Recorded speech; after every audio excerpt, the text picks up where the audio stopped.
Há quem diga que para desconstruir algo é preciso antes entender como essa coisa foi construída.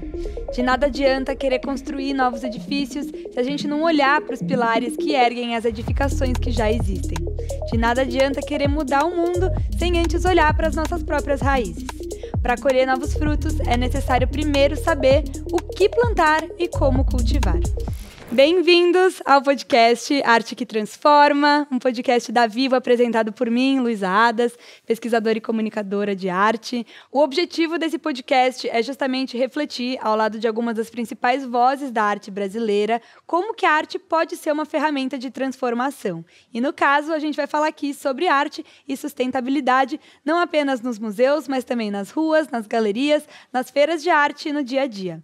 Eu estou super contente de ter aqui um grupo maravilhoso de convidados, cada um nas suas respectivas funções e áreas das artes. Eu tenho aqui comigo o Paulo Vicelli, diretor institucional aqui da Pinacoteca de São Paulo, responsável por desenvolver projetos tão incríveis e por receber a gente aqui nesse lugar tão incrível que é a Pina Contemporânea, o novo edifício da Pinacoteca, dedicado a expandir o espectro da arte contemporânea no Brasil. Então, Paulo, muito obrigada por ter aceitado conversar com a gente. Obrigado, Lu. A gente tem também aqui com a gente a Vitória Zufo, que é diretora, sócia fundadora da Galeria Lume, primeira galeria do Brasil com selo verde. A gente vai explorar isso daqui a pouquinho. A Vitória, além do que, também é presidente da Associação Brasileira de Arte Contemporânea, a ABACT. Vicky, super obrigada também por aceitar conversar com a gente. Obrigada a você. Temos aqui também comigo a Tamara Pellman, que é diretora da SP Arte, a feira considerada a feira mais importante de arte da América Latina. Tamara, super obrigada também por estar aqui conosco. E a Marsuri Romero, que é gerente de sustentabilidade da Vivo. Pessoal, super obrigada por terem topado conversar com a gente. Eu quero começar o nosso papo aqui perguntando para vocês: o que é, na visão de vocês, ser sustentável? Então, eu imagino a sustentabilidade como de uma forma mais holística. Não só a sustentabilidade ligada ao meio ambiente, mas a sustentabilidade financeira, por exemplo, nas instituições, né? É uma sustentabilidade que também mantém esse espaço conectado com a cidade, com o social. Então, pensar a sustentabilidade de uma maneira mais global e não só com um ponto só, como normalmente a gente imagina, que é o ponto do meio ambiente e da ecologia. Uhum. Eu até pensando um pouquinho no ser, né, para nós e como todas as pessoas, eu acho que é ser consciente do nosso papel no mundo, no papel que a gente ocupa dentro da organização ou instituição que a gente está. Porque a partir da consciência você consegue entender que nada é alheio a gente. Tudo faz parte. Se o mundo vai bem, se a gente respira bem, se a gente se alimenta bem, se a gente se planeja bem, até para fazer um trabalho, você consegue... O que é sustentar? Continuar existindo aqui. Uma determinada questão. São as coisas básicas que a gente precisa ter. Então, você saber disso e saber do ruim, da catástrofe, do bom que tem no mundo, é parte de ser sustentável. Eu penso também como uma forma rizomática, assim, tem todo um efeito cadeia. E como operacionalmente a gente atende questões atuais, garantindo que a gente possa perpetuar também operacionalmente nas futuras gerações. A gente, na SP Arte, busca ter uma visão de sustentabilidade que acho que vai muito em linha com o que vocês estão falando, que é entender que a gente é responsável por toda uma comunidade. E ela, claro, a comunidade artística, mas ela passa por uma série de agentes, né? Então, a gente sempre busca pensar... isso não é um departamento, né, de sustentabilidade, na verdade, é nas decisões cotidianas, né? Sim. Então, como que eu vou envolver as pessoas, como que eu vou trabalhar desde um fornecedor até as pessoas que estão dentro, mas também nas decisões que são tomadas, de como dar forma a essa comunidade, como mantê-la viva e como mantê-la viva de uma forma saudável e que funcione para todo mundo. E, claro, existe uma preocupação ambiental grande, mas também social e também num olhar um pouquinho menor, que é da nossa comunidade, que é a comunidade da arte. Não, com certeza. Às vezes a gente debate sustentabilidade muito olhando só pela questão ambiental, quando na verdade ser sustentável é você pensar naquilo que é possível você sustentar no longo prazo, né? E eu queria perguntar para vocês, assim, aqui é para ser honesto, tá bom? Não precisa chegar com respostas otimistas. Mas eu queria entender como vocês acham que a questão da sustentabilidade ela vem sendo abordada no mundo da arte. Assim, vocês acham que ela já é debatida com o grau de seriedade que deve ser debatido? Ou vocês acham que ainda existe uma lacuna quando a gente fala sobre esse assunto? Como que vocês enxergam que esse assunto ele vem sendo debatido? Eu acho que a pauta, tanto institucional quanto nas galerias, tem muita questão do meio ambiente envolvido. Porque a arte contemporânea fala do hoje, e é inevitável não falar de sustentabilidade no hoje. Então, eu acho que a arte ela traz esse lugar questionador, assim. Traz artistas também que provocam nesse sentido. Mas, em termos operacionais, ainda existe um longo caminho. Eu acho que ainda tem muito que desenvolver em termos práticos. Ainda tem bastante teoria acontecendo. Sim.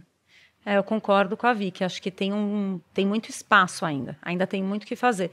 Mas acho que já tem muita coisa que a gente vem olhando como setor, né? Eu posso falar um pouco mais da feira, né? Então, coisas, por exemplo, a gente constrói, né? A feira, usam-se são milhares de placas de madeira para montar o evento. Hoje, a gente reaproveita quase tudo. Então, a gente já faz um método construtivo que foi desenvolvido com o fornecedor para que essas placas possam ser reaproveitadas muitas vezes. E quando acaba a vida útil delas, elas têm uma destinação para alguém que vai usar.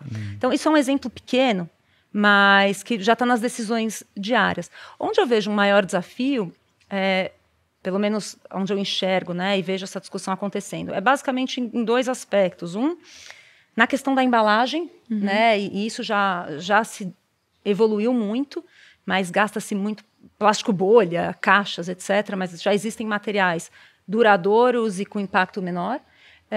E um outro assunto que aí sim não até abordado, mas ninguém chegou numa solução, que é o deslocamento, porque a gente lida com objetos únicos. Isso. Então, muitas vezes, você precisa deslocar para uma exposição, um objeto vem de outro país, as pessoas vêm de outros lugares. Esse é um aspecto que ainda tem muito o que se fazer, porque a arte, o objeto precisa ir, as pessoas precisam ir. Enfim, uma questão logística mesmo. É uma questão de como você quer ir numa exposição. Pessoalmente, você quer ver a obra lá, você não quer ver uma imagem da obra lá. E até a vinda dos próprios. Eu estou lembrando do Tino Segal, quando fez uma exposição aqui na Pinacoteca, ele não veio de avião, ele queria vir de navio, porque ele achava que isso... Eu não sei do ponto de vista se é realmente mais ou menos poluente do que o avião, talvez seja, mas... tem toda essa preocupação que começou a chegar nos próprios artistas, né? Com certeza. Muitos talvez ficassem mais na concepção, né? No pensamento, mas no dia a dia mesmo, transformar o seu dia em um dia mais responsável ecologicamente, talvez. E eu acho que a gente às vezes olha muito para as grandes iniciativas, para as grandes coisas que são desenvolvidas, quando na verdade essas pequenas coisas, como a Tamara trouxe, que na verdade não são, de pequenas não tem nada, né? Elas são grandes coisas, porque é isso.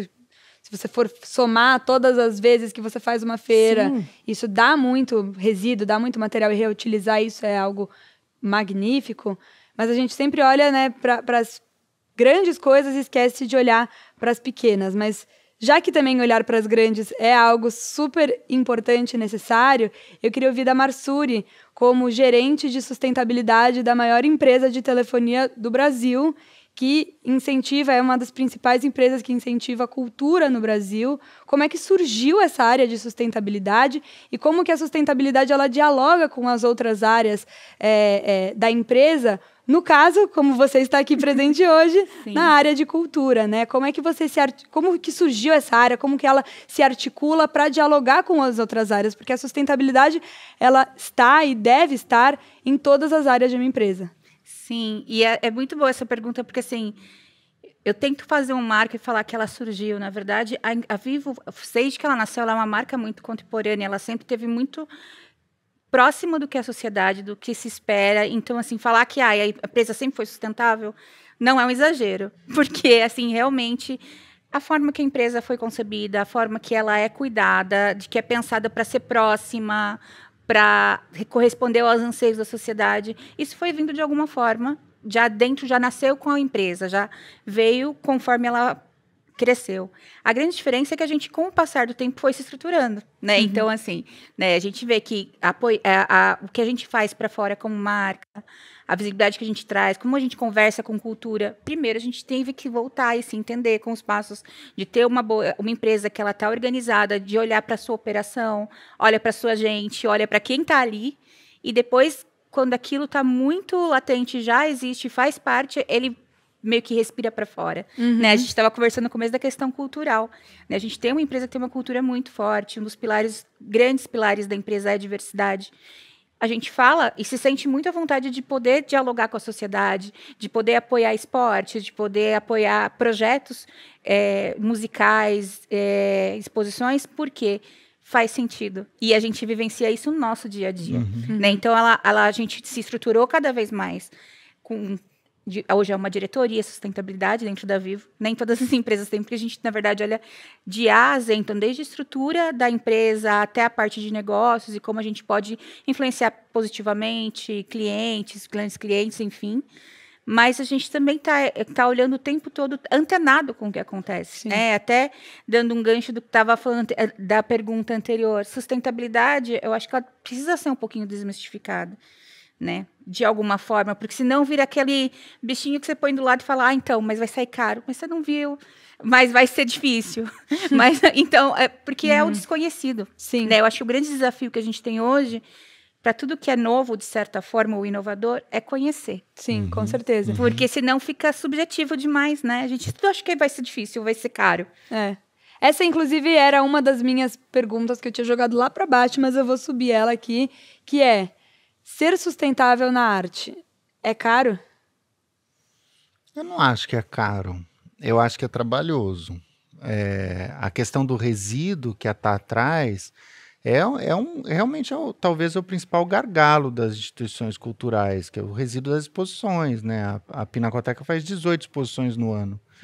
Né? A quantidade de cenografia usada, de material usado, vidro para vitrine, quer dizer, isso tudo precisa ter um destino sustentável, né? Mas, por exemplo, eu estou pensando quando a gente construiu a Pina Contemporânea, né? Que a Pina Contemporânea é um prédio novo, foi terminado e entregue em março de 2023. Então, ele já foi construído todo dentro dos parâmetros para ser uma construção verde. Tanto que a gente tem o selo LEED da construção verde. E não foi mais caro fazer isso, sabe? Foi seguir parâmetros, regras, determinados compromissos, mas isso não necessariamente tornou a obra mais cara. Entendi. Eu acho que sim e não. Vou dar exemplos práticos, né? Que eu vejo no dia a dia. Então, iluminação. Na SPEarte, quase toda a iluminação é nossa, né? A gente fez já há algum tempo uma troca para lâmpadas de menor consumo. Ela é mais cara? Ela é mais cara. No longo prazo, não. Sim. Né? E exige um cuidado maior. Então, toda essa, como eu comentei, dos painéis, né? Então, a desmontagem ela tem que ser muito cuidadosa, tem que ser muito cuidado. Ela é um pouco mais cara, mas ela, no final do dia, se você tem uma visão de médio e longo prazo, não é mais caro. Mesma coisa com fornecedores. A gente tem uma atenção, principalmente com aqueles fornecedores que tendem a trabalhar com pessoas mais vulneráveis, né? Que têm remunerações mais baixas. A gente olha com cuidado. Qual é a remuneração final dessa pessoa? Quanto tempo ela vai trabalhar? Como é a alimentação? Como é que é o transporte? Então, a gente olha para essas coisas. Vai ser um pouco mais caro? Provavelmente vai. Se a gente fizesse uma guerra entre fornecedores, quem dá o melhor preço... Uma concorrência... Então, né? sim, vai ser um pouco mais caro. Agora... É parte do processo de decisão mesmo. Então, quando assim, o que eu quero ser?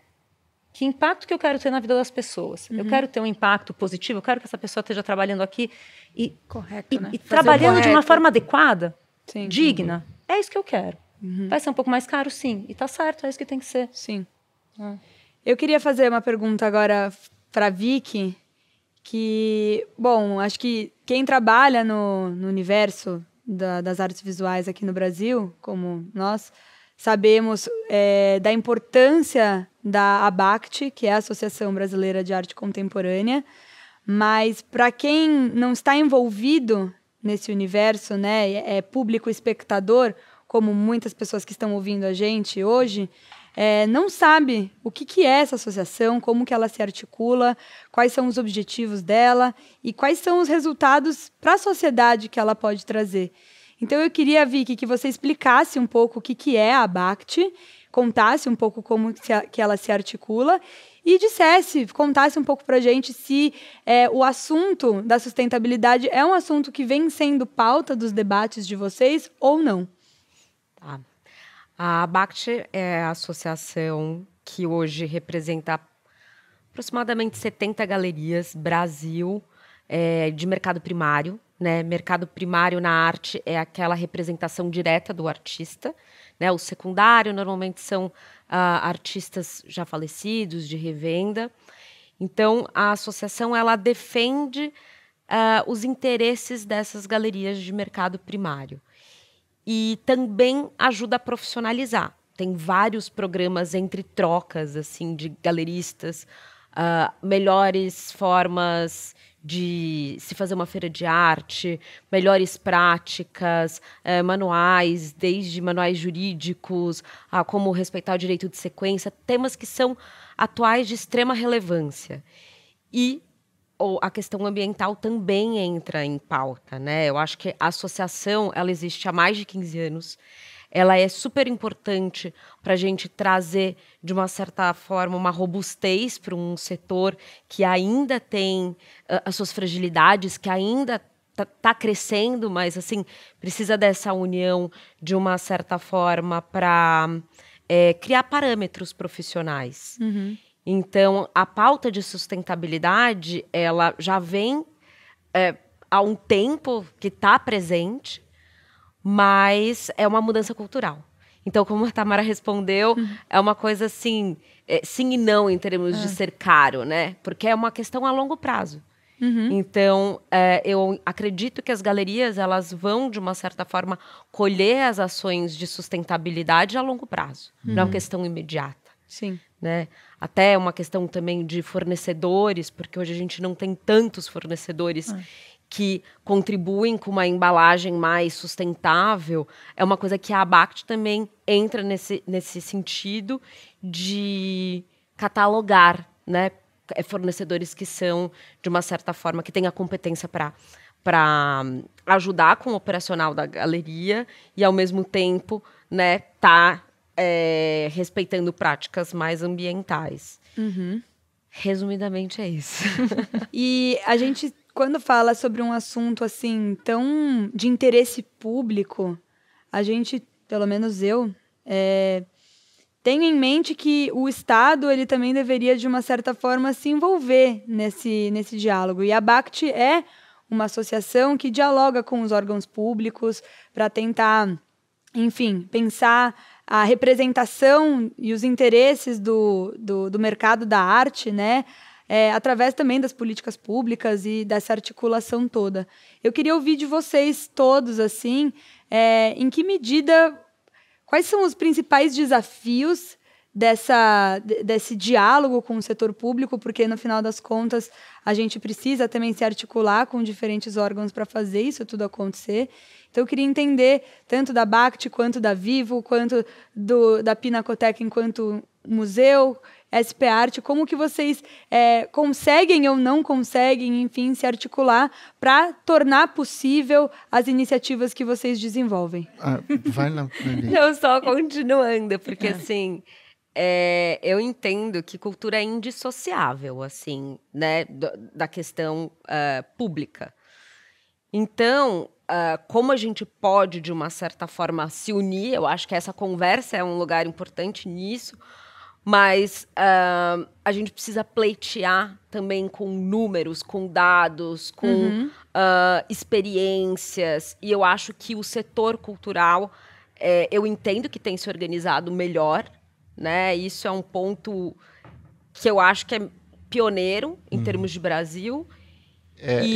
Eu entendo super o que você está falando, porque a gente tem uma dificuldade de comunicar, sobretudo para a sociedade civil, quão relevante é a área cultural, a economia criativa, quanto isso gera de impacto. Faltam números. Bom, o melhor exemplo foi a demonização da Lei Rouanet anos atrás. Né? Assim, sem a Lei Rouanet, a Pinacoteca hoje, 90% do seu orçamento vem da Lei Rouanet. Né? E isso vem de parceiros como a Vivo, que apoiam o museu, apoiam suas iniciativas. E essa demonização vem de um desconhecimento, que é um pouco também responsabilidade nossa, né? Que é o que você estava falando. Faltam números, faltam dados, que já está mudando, né? A gente já tem o censo da cultura, né? O Itaú Cultural tem feito um trabalho muito legal nesse sentido também de reunir esses dados, o IPEA, a própria FGV, enfim, isso tem dado para nós mais robustez, né? Robustez e armas para poder também pleitear e defender a nossa área, né? Com certeza, e eu acho que até mudar um pouco a chave no sentido assim. Vamos usar a Lei Rouanet como exemplo. É uma lei que pode ajudar o artista. Assim, não, tem contrapartida. É um investimento que o governo faz na cultura que retorna em N aspectos. Inclusive, isso não é mérito marcas, do Brasil, né? Tipo, em outros países, você vê quanto que a cultura tem um incentivo e aquilo retorna que... outros setores, né? Vai voltar para o turismo, vai voltar para o... E as próprias marcas acabam conseguindo também trabalhar seu próprio marketing dentro dessas iniciativas, né? Então, tipo, para além do que a gente está debatendo aqui, isso é um investimento para a própria empresa, para a própria marca que está ali se envolvendo com esse projeto. Falando um pouco dessa, né, até um paralelo com a pergunta da articulação, né? A gente aqui na Vivo se articula com o governo, com outras empresas, está dentro, por exemplo, de grandes associações, entendendo que em conjunto a gente tenta inspirar a partir de cada vez que a gente faz. Isso é muito legítimo no sentido de que, assim, é importante, que é um assunto de todo mundo. Não pode ser um assunto único. Então, se a gente faz algo muito legal, a gente sabe que indo em um fórum, comentando, é difícil, é desafiador do outro lado, porque, sim, a gente quer saber, precisa de dados, resultados, até para escolher aonde seguir, por qual caminho seguir. Mas, ao mesmo tempo, acho que a gente já entendeu muito bem, de alguma forma, que a arte é a melhor forma de dar luz para aquilo que a gente está fazendo. Né? Então, não é algo... é uma forma de expressão, é o que traduz para as pessoas. Né? Como você sabe do negócio? Não sabe, mas se chega ali na frente, como que isso vai ficar registrado de alguma forma? Articulando, trabalhando, trazendo pessoas, trazendo grandes projetos junto, né? Dando visibilidade para isso. E não é para o que a gente faz como empresa só, mas é aquilo, né? Quem você apoia, com quem você anda? Você é amigo de quem tem os valores iguais aos seus, né? De alguma forma. Sim. Então, você acaba apoiando projetos que estão muito em linha com aquilo que você acredita. Sim. Né? Isso é maior, isso que passa, né, da gente. Passa de algum... E isso fica, né? Porque o que é muito bacana é que, por mais que tenha dificuldades, o que é da arte... acho que é a melhor forma de registrar... É a melhor fotografia de uma era, né? Você vai num museu, você vai em algum lugar, você consegue contar a história do que aconteceu, bem ou mal, né? Cada um com a sua interpretação, mas é um registro histórico. Né? E que talvez quando a gente chegar em 2030, está muito perto, é o marco para a sustentabilidade, mas 2050, tudo isso que aconteceu nessa década, e eu acho que muito emblemático por conta de pandemia, vai estar registrado. Em fotos, em exposições, em história. E a pandemia é o exemplo mais marcante da importância da arte, da cultura. Nós só sobrevivemos à pandemia por conta daquelas infindáveis lives que a gente assistia, por conta do esforço dos museus, dos teatros. Museu do Isolamento que surgiu, que eu creio. Museu do Isolamento. Então, tantas e tantas iniciativas que foram criadas no campo cultural Museu né? virtual, Museu você virtual, viajar. música, as Muito se lives dos aperfeiçoou, artistas. né? Então, É, Google Arts and Culture, Isso que criou fez tudo. companhia pra gente e fez com que a gente sobrevivesse mentalmente, né? Nos Sim, desse com uma certeza. sanidade. Pro lado dos museus que tinham que produzir tudo isso rapidamente, foi um pouco um desafio. Mas a gente tinha essa visão, né? Pô, a gente tá fazendo algo que está tocando as pessoas ali diretamente nas suas casas num momento de muita tensão, de muita Sim. tristeza, né? De muita Total. apreensão. Tamara, eu queria fazer uma pergunta para você, direcionada. A SP Art, ela é uma feira, enfim, gigantesca, importantíssima, que se articula com todos os agentes do mercado da arte. Então, vocês dialogam com todas as galerias, vocês dialogam com o grande público, com os colecionadores, com os museus, que muitas vezes também têm espaços dentro da feira. Como vocês imaginam que seja possível uma conversa em que todos estejam na mesma página relacionado à sustentabilidade? É possível fazer isso? Com que, a partir de uma mesma, enfim, iniciativa, uma mesma comunicação, a gente possa abordar a questão da sustentabilidade com todos esses parceiros? Eu acredito que sim. Acho que quando a gente fala de sustentabilidade, você tem, na verdade, uma série de vertentes ou de lados, né, do assunto. Eu acho que a questão ambiental a gente já tratou aqui, né, que trata principalmente do quanto você vai produzir, quanto que você vai evitar consumir, evitar gerar resíduo, etc. Mas, num aspecto de sustentabilidade social e financeira, sem dúvida, porque acho que existe ainda, e aí eu vou fazer uma ponte com o que vocês estavam falando de articulação com agentes públicos, né, agentes políticos. A gente trabalha, a gente vê muito claramente, né, na feira a cadeia inteira, de ponta a ponta. Né? Então, a face mais visível numa feira é a face do mercado. Então, o evento acontecendo, o colecionador indo lá, comprando uma obra, tal. Mas, antes disso, depois disso, existe uma infinidade de profissionais e de atividades que acontecem. Então, esse aspecto, eu acho que é o que liga todo mundo, né? Então, você tem o artista ali, no comecinho de tudo, a formação do artista, o professor, né? Os grupos de estudo, mas você tem um moldureiro, você tem um montador, você tem um transportador. Esses dias mesmo eu estava conversando com um moldureiro e ele estava contando que 3 meses antes da SP Art, muda a vida dele. Ele sabe que 2, 3 meses antes, ele não pode pegar mais trabalho, porque as galerias vão chegar lá, ele tem que contratar mais gente, marceneiros e moldureiros profissionais. Então, existe toda uma cadeia de profissionais, algumas vezes altamente especializados, que só existe porque existe mercado. E que, se não estivessem fazendo isso, eles provavelmente não teriam um trabalho tão qualificado, eles ganhariam menos, as suas famílias estariam vivendo com menos recursos, etc. Então, o mercado ele é só a face mais aparente. Sim. Tudo isso tá ligado. As instituições são um pouco diferentes, mas a gente acaba trabalhando com as mesmas pessoas. São os artistas, são os profissionais de montagem, são os curadores, são pessoas que produzem conhecimento também. São os compradores, mas que são os mecenas que são dos patronos, museus. ou que compram, às vezes, uma obra para doar.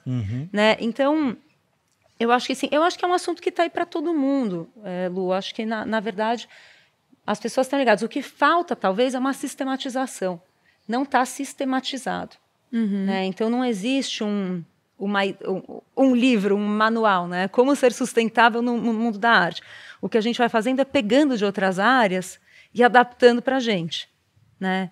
E eu repito, que eu acho que talvez na Vivo seja muito, muito presente, que é nas decisões cotidianas que isso tem que estar. Isso tem que estar introjetado em todo mundo, isso tem que estar introjetado no designer, no moldureiro, no artista, na galeria, em todo mundo. Isso tem, que decisão que você está tomando com esse objetivo, né? Eu acho que é um objetivo a mais que tem que estar em toda decisão, como você pensa, eu estou sendo rentável, no caso, a Expert ela é um negócio, eu estou sendo rentável, eu tenho que pensar isso, mas eu estou sendo responsável, eu estou atendendo a comunidade a qual eu sirvo. Sim. Eu só existo para servir a uma comunidade. Sim. Né? Sim. Então, E se você não faz isso, você também, assim, pensando na esfera capitalista, você perde espaço também, né? Não dá você, como empresário, não pensar nisso, Porque isso tem um em retorno questões tão prático. latentes, né? Hoje assim, como consumidor, você pensa mais na cadeia. Você pensa mais o que você está fazendo, por que você está frequentando aquele lugar, por que você vai comprar aquilo, como você joga fora. Tem até uma pesquisa da Deloitte que fala que mudou 60%. E a pandemia ajudou muito as pessoas a refletirem nisso, né? Desde assim, vou comprar no mercadinho aqui do lado ou numa grande cadeia. Para fomentar ali o bairro, Você se preocupa né? com quem é ético, onde você está indo, onde você está investindo o seu dinheiro. Né? Sim. Como pessoa, né? O CPF e as empresas também, né? Você não tá isolado assim. Tem Exato. todo um efeito cascata das decisões que você toma. Total. E aí eu queria também entrar um pouco na apresentação que eu fiz de você, Vicky, em que eu mencionei que a Galeria Lume, cujo você é sócia fundadora, é a única galeria do Brasil que tem selo verde. Por que esse é um assunto tão importante, a gente valoriza tanto, inclusive nas nossas decisões de consumo, a gente opta muitas vezes por marcas que têm um viés sustentável? Por que dentro de toda essa lógica, mesmo assim, vocês são a única galeria que tem esse selo? E como que você enxerga o avanço dessa certificação dentro do mercado? Você acha que existe, que as pessoas querem ir atrás disso para poder se certificar de que elas estão com as melhores condutas, e isso, além de melhorar os processos delas, também ajudar elas a se aproximarem do seu público? Como é que você enxerga isso? Primeiro eu queria que você explicasse um pouco sobre esse selo e explicar um pouco essa questão da falta de certificações dentro do mercado da arte. Olha, até um convite, porque assim, é uma coisa que ela é trabalhosa, mas ela é simples, como a gente já falou aqui. Na verdade, a Lume tirou esse selo verde porque tem uma organização hoje internacional que chama GCC. E eles te ensinam uma metodologia, são diretrizes de como você pode ir mudando a cultura da empresa em si para fazer uma pegada menor do que você faz hoje no meio ambiente. E tem primeiro, assim, é uma metodologia de você montar um green team, né, um time verde dentro ali. Então, são pessoas que já começam a estudar, se envolver com o assunto, pensar de coisas mínimas, até, gente, posso começar a ir de bicicleta para o trabalho, sabe? Até outras coisas que são impactos maiores. E essa GCC, eles fizeram uma calculadora pensando no setor. Então, o setor, ele tem 4 principais pontos, assim, que aumenta a nossa pegada, digamos assim. As embalagens, que a gente falou aqui, as viagens internacionais, tanto a negócio como as feiras. Também tem a questão dos fretes nacionais e internacionais, né? E o Brasil é gigante, então tem muitas rodovias, e isso gera um impacto. E também consumo de energia, assim, nas sedes, né? Então, essa calculadora, o que você tem que se comprometer como galeria se hoje você tem tais números, você tem que reduzir esses tais números. E como você faz isso, você vai colocando esses dados nessa calculadora. Então, assim, é trabalhoso, mas você vai vendo que dá para tirar aqui, dá para ir bolando soluções criativas, assim. E daí, depois que você faz esse cálculo, você se compromete, você vira membro e recebe esse selo verde, né? Então, assim, é uma iniciativa super bacana, sem fins lucrativos, não tem custo nenhum para as galerias se envolverem nisso. E eu acho que você também, por consequência, vai afetando toda a cadeia. Sim. E medidas básicas, assim, usamos plástico bolha, o pessoal da embalagem pode já criar uma sistemática de reaproveitar, da forma que você coloca a fita adesiva, assim, para não rasgar o bolha e dobrar de novo, reutilizar. Coisas muito básicas vão mudando, e eu acho que vão mudando principalmente a imagem, assim, de quem trabalha, como entende o circuito e o que é do futuro. Também é uma posição política você ter isso dentro do seu dia a dia, que é o trabalho, né? Com certeza. Então, eu aconselho todo mundo a entrar e se informar sobre esse selo. Não é um bicho de 7 cabeças. Muito legal. Queria fazer uma pergunta específica para o Paulo, mas eu acho que isso se estende para todas vocês, que é sobre a questão de da dificuldade ou, enfim, da facilidade. Como que vocês pensam aqui na Pinacoteca, se vocês pensam no engajamento do público em relação às questões ambientais do museu? Porque estamos aqui dentro de um parque. Um parque maravilhoso, um parque que as pessoas, independentemente de irem às exposições, visitarem o acervo da Pinacoteca, podem entrar nesse parque, ver as obras que estão aqui a céu aberto. E querendo ou não, vocês fazem parte desse ambiente que é um ambiente que não apenas apresenta arte, mas apresenta natureza no meio de uma cidade com tanto cimento, né? Nossa selva de pedras, como muitas pessoas dizem. Então, eu queria entender, assim, do ponto de vista institucional, você como representante da Pinacoteca, como que vocês pensam o engajamento das pessoas em relação a esse espaço? Eu acho que tem 2 caminhos, assim, Lu. Um primeiro caminho é via programação, né? Então, assim, somos um museu, fazemos exposições e programação pública. Então, nessa programação pública, nas exposições, o tema eventualmente aparece de forma mais contundente ou de uma maneira mais sutil. Por exemplo, esse ano a gente tem uma exposição sobre terra. A Terra como planeta, a Terra como elemento, enfim. Então, esses temas vão entrar de uma maneira mais contundente para o público poder refletir em uma exposição. De uma outra forma, o outro caminho seria, por exemplo, que para mim é o exemplo maior, que é esse prédio, né? A Pina Contemporânea. Para além do certificado LEED, que eu já tinha comentado, que foi importante para a construção dele, esse prédio foi pensado para ser um museu contemporâneo, levando em consideração todas essas questões contemporâneas. Por exemplo, ele, como você bem falou, ele está integrado ao parque, né? A natureza nesse espaço foi super respeitada e é um asset para o prédio, né? Você vai ao banheiro, por exemplo, ele é todo aberto, todo feito com ripas, mas ele está integrado para o parque, para a natureza, para o ar fresco que entra nesse espaço.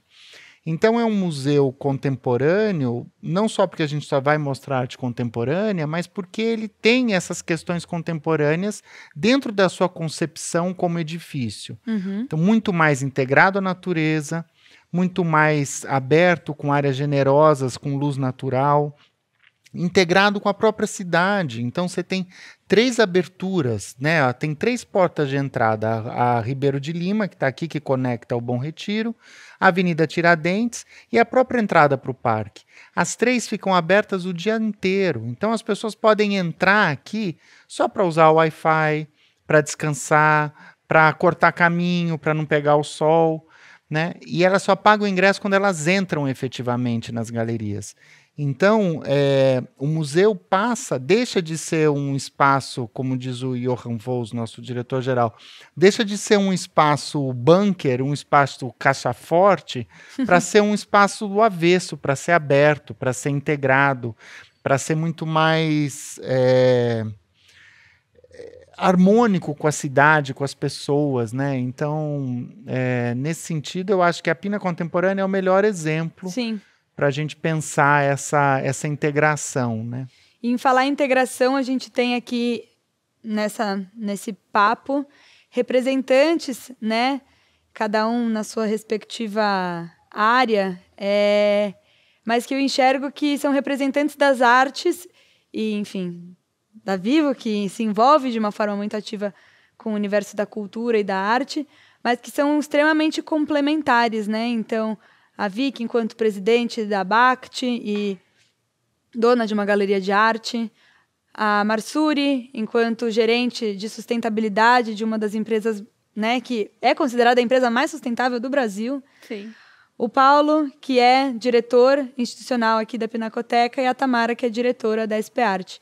Como vocês enxergam que a junção de vocês 4 aqui, metaforicamente falando, mas, enfim, dessas áreas, né, desses universos que vocês representam, podem trazer a transformação para o mundo?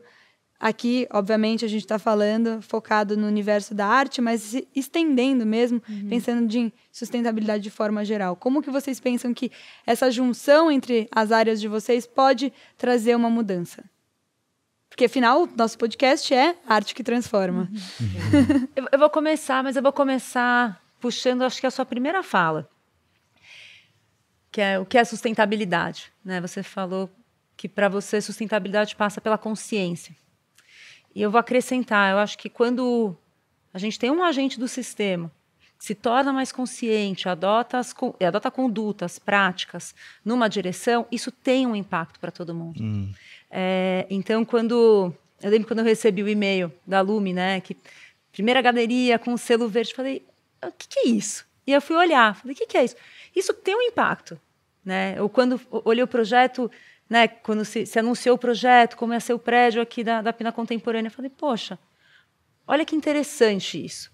Então, isso essa consciência de e a decisão e a expressão dessa decisão, né? Porque também não adianta a gente fazer e ninguém ficar sabendo. Mas no momento que a gente conta e sabe o que está fazendo, isso tem um impacto, né, para toda essa rede. Porque, como a Vitória falou, né, para esse sistema rizomático, né, um pontinho, às vezes você não percebe, às vezes você não sabe, mas você está impactando o outro. Uma iniciativa alimenta a outra. Assim. E como vai multiplicando, né? Que nem a Vicky falou, os funcionários já estão sabendo como guardar o plástico bolha. Essas pessoas vão voltar para casa e vão guardar o plástico bolha na casa delas de uma outra maneira. Né? Isso vai sendo multiplicado, vai virando uma PA, né? Então você vai... E aí, curioso, quando a Vicky estava dando o exemplo do selo verde, né? Eu falei, gente, às vezes a gente não para conhecer, para fazer esse diagnóstico, para olhar, porque você falou assim, deu muito trabalho, mas ao mesmo tempo tinha coisas que eram simples de resolver e que na verdade faltava aquela direção e aquele caminho. Então, essa consciência, né? Você se propor, essa segunda fala, tipo assim, tá, eu sei, bacana, não vou fazer nada com isso, né? Não, mas essa e que não necessariamente envolve dinheiro, né? Exato. Não necessariamente é uma coisa que é mais custosa, é mais um mindset do que propriamente, tem um investimento. Ou no primeiro momento pode ter um investimento, mas é uma também, vez e depois na frente. Sim, como aconteceu com a gente. Mas soluções criativas, né? Daí puxando sardinha para o nosso setor. Eu acho que, assim, também a arte é muito provocadora, né? Eu acho que o que mais me cativa em termos de arte é o exercício do pensar. Eu acho que questão da exposição e temáticas é uma musculatura que a gente vai adquirindo, né, como consumidores de arte, e isso também desenvolve autoestima e desenvolve também, eu acho que uma bagagem para você poder questionar o mundo. Então, quando você tem um problema, e obviamente o meio ambiente, né, urge que a gente traga outras soluções, esse exercício do pensar que a arte vai estimular em N esfera, vai ajudar com soluções criativas. Sim, total. Inclusive, eu queria... a gente está chegando aqui no final do nosso papo, infelizmente, mas para finalizar, eu queria perguntar para vocês, assim, como que a gente está falando aqui de grandes instituições e que, enfim, pensam em soluções dentro das suas respectivas áreas para desenvolver a questão da sustentabilidade, mas como que as pessoas, assim, individualmente, podem se articular e podem se envolver de forma criativa, tanto nos projetos que vocês desenvolvem, quanto nas próprias pequenas iniciativas que elas podem pensar a partir, enfim, do seu próprio dia a dia, para tornar a sua vida mais sustentável? Como que a gente pode pensar, se nutrir, talvez, de todas essas ideias aqui, que são super ideias maiores, que envolvem empresas, museus, feiras, galerias, mas como que as pessoas elas podem se engajar nesse assunto dentro do seu dia a dia? Essa é uma pergunta difícil. A gente estava conversando um pouco antes de gravar disso, porque assim, Acho que tanto a parte de o cenário, né, em relação à artes, quanto com relação à sustentabilidade, ela não é uma questão dada para todo mundo. Não é, passa muito porque nem todas as pessoas cresceram nem conhecendo o que é um conceito de sustentabilidade, por que eu preciso fazer isso, assim como ela acho que faz parte da gente como pessoa, de alguma maneira. Os dois temas, ao mesmo tempo que fazem parte, é comum para todo mundo, mas nem todo mundo é tocado da mesma forma, porque a gente não parte do mesmo ponto, a gente não parte do mesmo ponto, né? Mas eu acredito que, assim, você via... Aí entra um pouco do lado de quem está de dentro, né? Vou dar até um exemplo da Vivo, né? A gente tem um programa desde 2006 que ele chama Vivo Recicle, que é lojas abertas, em todas as lojas se recolhe lixo eletrônico. Mas, assim, de qualquer lixo eletrônico. E aí, há muito tempo, desde antes de ter lei para recolher, que é obrigatório, tem uma lei nacional de resíduos sólidos, a gente já recolhe há muitos anos. A gente tem que viabilizar, porque as pessoas elas não sabem, elas não têm, e é dificultoso, ninguém sai com um material para levar de casa. Então, a gente que tem que contar uma, contar duas, contar 3 vezes, porque as pessoas, eu falo muito com o pessoal, elas não sabem o que elas não sabem. Sim. Nas últimas edições da SP Art, inclusive, tinha o espaço para você descartar. Descarte. E aí você tem que ir até as pessoas algumas vezes, né? Porque se a gente for esperar também que, se a gente não facilitar de alguma forma, isso fica mais difícil. Sim. Né? Então, acho que a gente tem que escolher esses projetos de alguma forma, abrir e contar para as pessoas, para que elas entendam que aquele é um lugar que ela pode, de repente, ter isso. Ali que ela vai encontrar uma forma de trabalho, ali que ela vai encontrar um modo... Muito interessante isso, de não apenas a pessoa ir e ter a ideia criativa, mas as ideias criativas também se apropriarem do local como onde as pessoas atinge, estão. Exato. Né? Como ir até as pessoas e estar perto delas, mais do que esperar só que elas venham até a gente, assim, né? Porque é difícil, né? Sim. É difícil. Tem muita coisa que precisa de uma intenção e a gente, às vezes, tem que ajudar essa intenção a acontecer, sabe? Com certeza. Facilitar, né, que isso ocorra, né? Mas eu acho que tem uma coisa que dá para fazer, que é começar. Sim. Eu acho que isso muda mesmo, assim. Posso falar, aí é uma experiência pessoal, não tem nada a ver com a SP Art. Para mim, começa com a alimentação. Então, hoje, eu presto muita atenção no que eu como. E isso começou lá atrás, porque eu comecei... De onde vem isso? Quem é que fez? Como a Vicky estava falando. Minha alimentação mudou completamente. Isso faz com que eu tenha um olhar também sobre outras coisas. Então, assim, eu penso 500 vezes antes de comprar uma garrafa d'água. Vou resolver o mundo comprando uma garrafa d'água? Não, eu não vou resolver o mundo. Mas talvez eu resolva essa garrafa d'água. Então, quando a gente começa... Sim. Isso muda a forma de perceber o mundo e de estar no mundo. E é super legal. Então, eu vou comprar uma roupa, eu penso várias vezes, eu preciso mesmo disso. E também, às vezes tem um desejo, né? Mas está tudo bem. Também, assim, dessa vez eu vou ceder ao meu desejo, eu quero. E está tudo bem. Mas é essa consciência, sabe? De escolhas diárias. Né? Essa escolha diária, ela vai entrando. Diárias. Você vai introjetando essa forma. Falta muito para eu ser uma pessoa sustentável. Mas eu comecei. Né? Sim. Eu comecei. E eu acho que é esse começo. Você não precisa, de um dia para o outro, ser aquele ideal. Mas você pode ser um pouquinho mais Agora, vocês acham que, por exemplo, legal. Essa geração Z... ela já vem com isso mais introjetado? Não sei, porque pra gente um monte de tralha, né? É mais difícil, é mais custoso, que tudo né? se aprende, eles estão aprendendo rápido várias coisas, mas aí o que fazer com elas, né? A gente tem que esperar um pouquinho. Não sei, Paulo, eles compram muita tralha. Da internet. Mas existe uma pesquisa que diz que o aspecto, enfim, não sei se é o número 1 ou o número 3, mas está ali nos top 5, diz que um dos principais aspectos de decisão de compra da geração Z é a questão da sustentabilidade. Então, mais uma vez, as marcas e as galerias e as feiras e os museus também precisam estar atualizados não apenas só pela questão ambiental, que com certeza é o principal, mas também pela própria forma como vão se comunicar com as próprias com as próximas gerações. Porque é a partir dessa linguagem que a gente vai conseguir pensar em futuros possíveis. Com certeza. E a questão ética, né?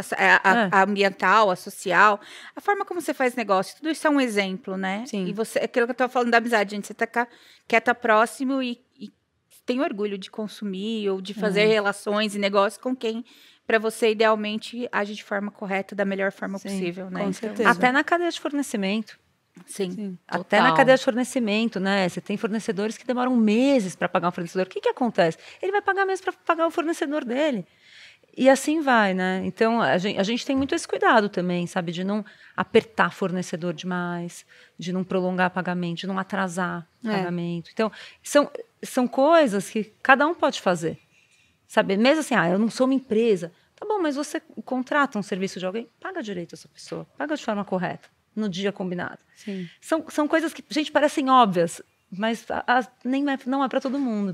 É porque a cadeia, né? E não existe mais uma questão de fachada.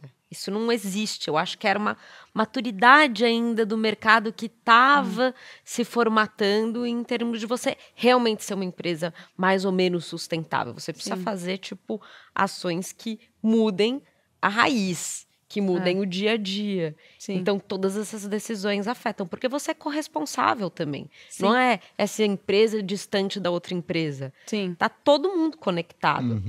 E somos parte desse todo, né? Justamente. E eu acho que como consumidor é você ter esse hábito de se provocar do que você come e assim por diante. Porque essa provocação que te leva também a você falar, a ter um autoconhecimento, a se portar no mundo de uma forma diferente, a também ter uma posição política, e isso está atrelado a todos os problemas que a gente vive na sociedade de hoje. Com certeza. É isso, acho que sustentabilidade não é só falar sobre o meio ambiente, mas falar sobre pessoas, falar sobre tudo que nos permeia.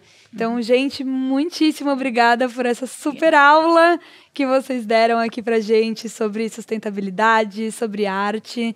E com isso, a gente finaliza nosso papo de hoje. Eu quero agradecer demais vocês pela participação aqui no nosso podcast, Arte que Transforma, e mais uma vez parabenizar vocês pelo trabalho lindo que vocês vêm fazendo nas suas respectivas áreas. Que a gente possa usar esse papo para construir novas pontes para o futuro. No próximo podcast, a gente vai conversar sobre curadoria sustentável com curadores de algumas das instituições mais importantes do Brasil, que são patrocinados pela Vivo. Já segue por aqui o podcast para você não perder nada, porque tem muito conteúdo bom vindo por aí. E, por enquanto, se você quiser acompanhar mais sobre o que rola em alguns dos principais museus do Brasil, dá uma olhada no Insta, @vivocultura, e no meu perfil, Luísa Adas. Beijos e até a próxima!